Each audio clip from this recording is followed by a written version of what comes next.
સુરતના વરાછા રોડના ધારાસભ્ય શ્રી કિશોર કાનાણી સુરત સહિત તમામ શહેરોમાં હેલ્મેટ ફરજિયાત પહેરવાના કાયદામાં સુધારો કરવા માટે ગૃહ વિભાગને વિચારવા કહ્યું। તેમણે આ માટે ગાંધીનગર ખાતે પ્રેસ કોન્ફરન્સ પણ કરી હતી। તેમણે જણાવ્યું હતું કે હેલ્મેટનો કાયદો શહેરી વિસ્તારોમાં લોકોને મુશ્કેલીઓ ઊભી કરી રહ્યો છે અને તેમાં સુધારો થવો જોઈએ। આ ઉપરાંત તેમણે આ કાયદાને મરજિયાત કરવાની માંગ કરી હતી। હેલ્મેટ કાયદામાં મુશ્કેલીઓ ટ્રાફિક અને પાર્કિંગની સમસ્યા। શહેરોમાં ટ્રાફિક અને પાર્કિંગની સમસ્યાને કારણે હેલ્મેટ ઉતારવા અને પહેરવામાં લોકોને મુશ્કેલીઓ પડે છે। નજીકના સ્થળોએ જવું, ઘણા લોકો નજીકના સ્થળોએ જવા માટે પણ હેલ્મેટ પહેરવું પડે છે, જે ઘણીવાર અસુવિધાજનક હોય છે। વધારે દંડ હેલ્મેટ ન પહેરવા પર ભારે દંડ વસૂલવામાં આવે છે, જે સામાન્ય નાગરિકો માટે આર્થિક બોજ બની રહે છે। હેલ્મેટ ફરજિયાત બાબતે જે ગૃહ વિભાગે નિર્ણય કર્યો છે, ઘણા સમય પહેલા સુરતમાં પણ આ નિર્ણય લેવાયો છે। હમણાં 2 દિવસ પૂર્વ રાજકોટની અંદર પણ નિર્ણય લેવાયો। રાજકોટના લોકોના વિરોધનો સૂર ઉઠ્યો છે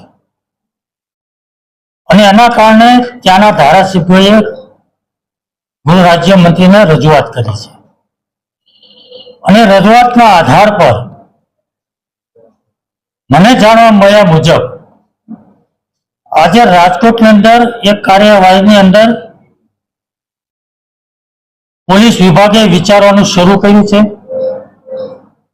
અને કાર્યવાહી ત્યાં રોકી હોય તેવું લાગી રહ્યું છે। આ પ્રશ્ન સુરત સહિત ગુજરાતના તમામ મહાનગરનો છે।